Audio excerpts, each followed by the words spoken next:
दोस्तों नमस्ते। हम बात कर रहे थे प्लासी के युद्ध की। तो इसके पहले वाले वीडियो में हमने प्लासी के युद्ध की भूमिका को पढ़ा कि प्लासी का युद्ध होने के कारण क्या थे, सिराजुद्दौला और अंग्रेजों के बीच संघर्ष के कारण क्या थे।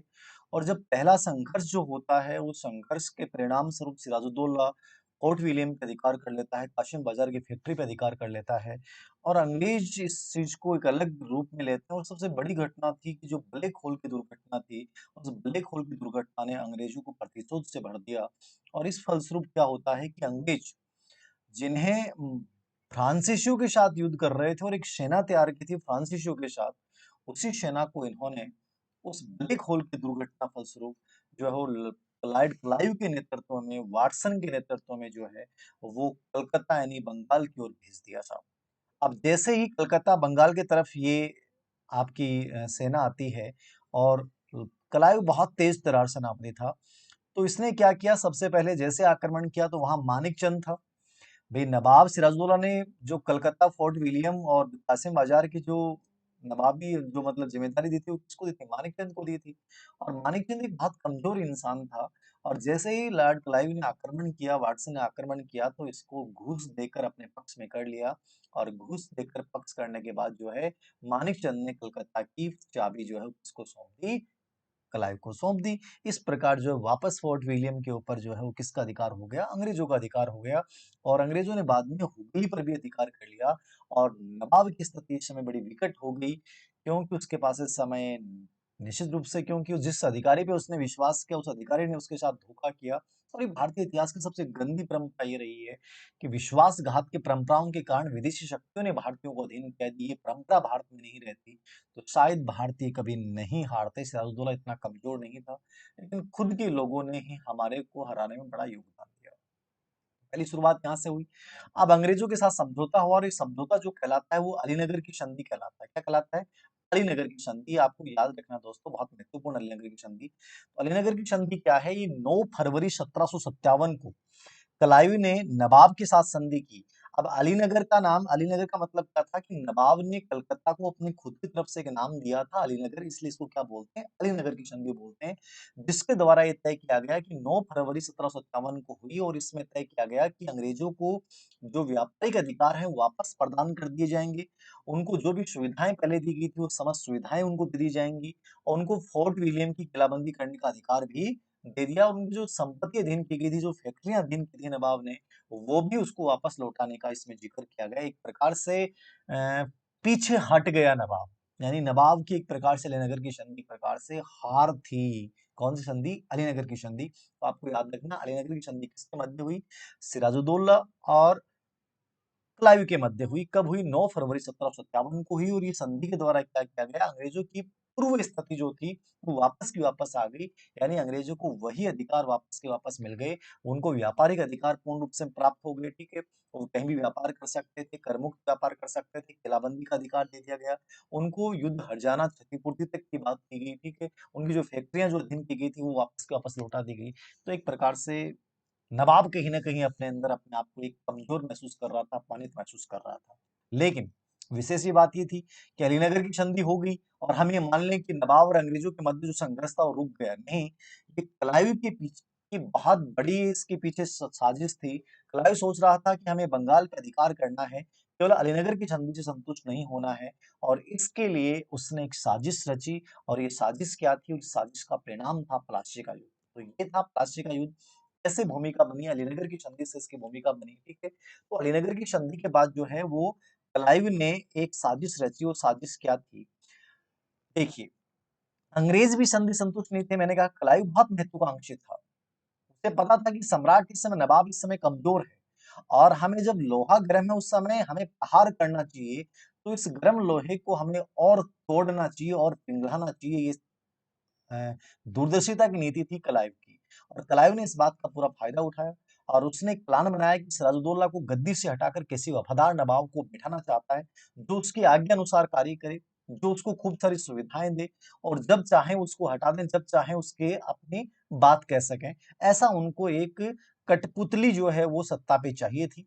और क्लाइव ने नवाब के खिलाफ षड्यंत्र रचना शुरू कर दिया। और इसके लिए जो षड्यंत्रकारी उनको मिला वो था नवाब का मुख्य सेनापति मीर जाफर।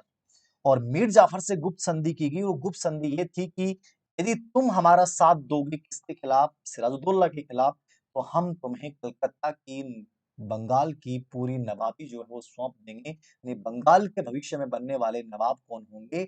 मीर जाफर होंगे।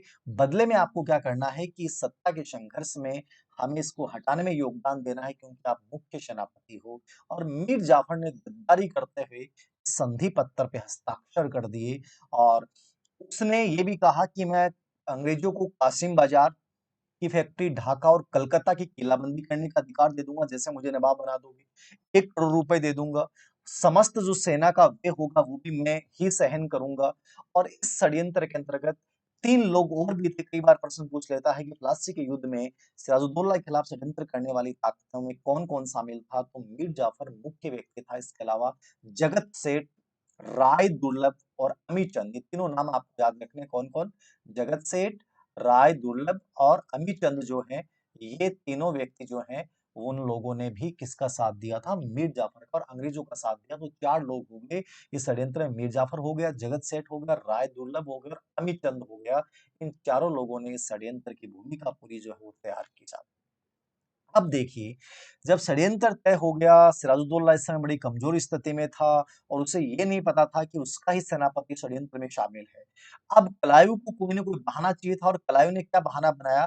क्लाइव ने बहाना बनाया अलीनगर की संधि के उल्लंघन का, कि जो हमने आपके साथ संधि की है उसमें जो छूटें दी हैं उनको आपने पूर्णतया नहीं दिया है। तो आपने एक प्रकार से अलीनगर की संधि जो है उसको भंग कर दिया है। तो भंग करने का आरोप लगाया उन शर्तों के खिलाफ। और नवाब की स्थिति दयनीय थी। नवाब इस स्थिति में नहीं था, लेकिन फिर भी युद्ध की शुरुआत तो होनी थी, क्योंकि नवाब भी परेशान था, तो युद्ध तो करना था। इधर एक तरफ अहमद शाह अब्दाली का आक्रमण की संभावनाएं बढ़ रही थी, दरबारी षड्यंत्र में मीर जाफर षड्यंत्र कर रहा था। तो उस स्थिति से वो और भी बेचारा भयभीत हो गया। अब देखिए, नवाब की कमजोरी को भांपकर क्लाइव ने सेना के साथ क्या कर दिया? प्रस्थान कर दिया, और नवाब भी राजधानी छोड़ के जो है वो आगे बढ़ा। अब नवाब की सेना का नेतृत्व, जो 50,000 की सेना का नेतृत्व कर रहा था, वो विश्वासघाती मीर जाफर कर रहा था। मोहन लाल और मीर मदान जो है, दो उसके बहुत अच्छे सेनापति थे, मीर मदान और मोहन लाल। याद रखना कि आपसे प्रश्न पूछ ले कि मीर मदान और मोहन लाल कौन थे, तो मीर मदान और मोहन लाल वो सेनापति थे जो स्वामी भक्त थे, यानी किसकी तरफ? सिराजुद्दौला की तरफ थे। और जो मीर जाफर था वो एक प्रकार से देशद्रोही की भूमिका निभा रहा था। और ये जो मुठभेड़ होती है 23 जून 1757 को। कहा? 23 जून 1757 को प्लासी के मैदान में जो है वो दोनों सेनाओं की मुठभेड़ हुई। प्लासी का मैदान है, यहाँ एक आम गांव था एक प्रकार से प्लासी, और ये आमर कुंज के लिए बड़ा प्रसिद्ध है। आम के बड़े पेड़ यहाँ थे, ठीक है। तो यहाँ जो है इस मैदान में इन दोनों सेनाओं की मुठभेड़ हुई, और एक प्रकार से मैं कहूंगा कि नामात्र का युद्ध था, क्योंकि यहाँ वीरता का प्रदर्शन तो करना नहीं था, क्योंकि विश्वासघात से की गई विजय थी। इसलिए इस विजय को वास्तविक विजय नहीं माना जाता। बक्सर के युद्ध को वास्तविक विजय माना जाता है, क्योंकि वो सैनिक ताकत के आधार पर जीता गया युद्ध था।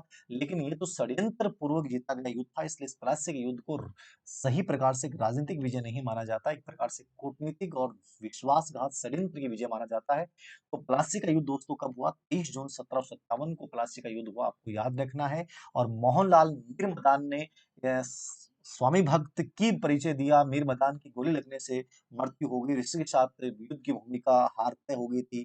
जो नवाब था वो युद्ध के मैदान से भागा, लेकिन मीर जाफर का बेटा जो था, उसके पुत्र मीरन था, मीर जाफर का बेटा, उस मीरन ने इसको पकड़वा दिया और इसकी हत्या कर दी गई। तो इस प्रकार से आपको दो चीजें याद रखनी है। प्लासी का युद्ध कब हुआ? 23 जून 1757 को। कहाँ था? प्लासी एक गांव का नाम है, जगह का नाम है, ठीक है।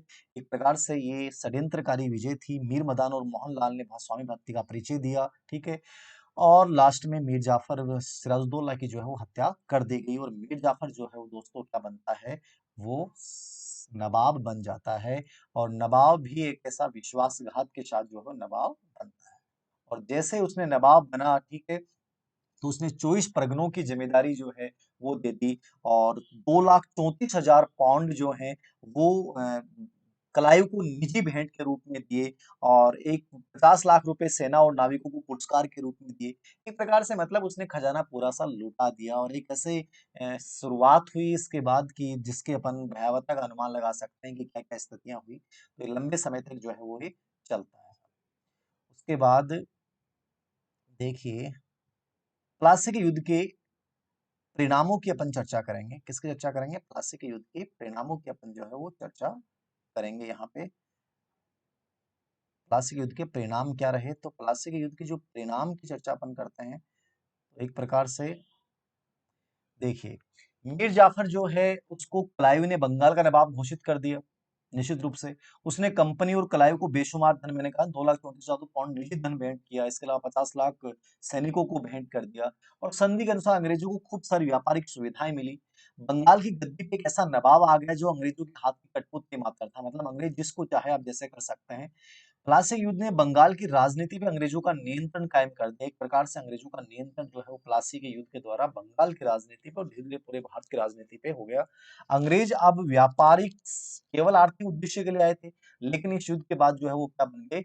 एक प्रकार से राजनीतिक जो है वो शक्तियां भी वो बन गए। ठीक है, तो अंग्रेज अब व्यापारी से राजशक्ति के स्रोत बन गए। नैतिक परिणाम क्या हुए? इसके परिणाम बहुत भारतीय बहुत बुरा पड़ा। एक व्यापारी कंपनी ने भारत आकर यहाँ के सबसे अमीर प्रांत के सूबेदार को अपमानित करके गद्दी से हटा दिया और मुगल सम्राट तमाशा देखते रह गए।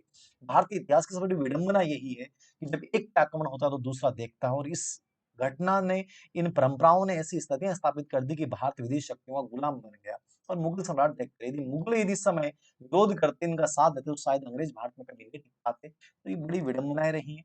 आर्थिक दृष्टिकोण से अंग्रेजों ने बंगाल का शोषण शुरू कर दिया। इस युद्ध की प्रेरणा से क्लाइव ने आगे बढ़ के अंग्रेज सत्ता स्थापित कर दी। वो महत्वाकांक्षी हो गए कि हम पूरे भारत में अंग्रेज सत्ता स्थापित कर सकते हैं। बंगाल से प्राप्त जो धन मिला उससे उनकी सैनिक शक्ति को प्रोत्साहन मिला और इस सैनिक शक्ति के दम पर उन्होंने फ्रांसीसियों को कंप्लीटली हरा दिया। मतलब एक प्रकार से प्लासी के युद्ध की अपन चर्चा करें तो प्लासी के युद्ध ने वो परिणाम प्रस्थापित किए जो भारत में जाके अंग्रेजों ने लास्ट में जाके पूरे भारत पे साम्राज्य स्थापित कर लिया। तो ये शुरुआत प्लासी के युद्ध से हुई थी। ये बात अलग है कि विश्वासघात से प्राप्त विजय थी और इस प्रकार एक संघर्ष की भूमिका शुरू होती है। अंग्रेजों की कंप्लीटली बंगाल में एक प्रकार से अधिकार हो जाता है। आर्थिक रूप से बहुत मजबूत था बंगाल, तो उनको यहाँ से व्यापारिक रूप से इतना फायदा मिला कि सैनिक शक्ति को बहुत मजबूत बना दिया। तो ये प्लासी का युद्ध था, बेहद महत्वपूर्ण युद्ध था। उम्मीद है कि आपको बहुत अच्छे से समझ में आया होगा। आगे हम इसके बाद जो है वो बक्सर के युद्ध की जो है वो चर्चा करेंगे।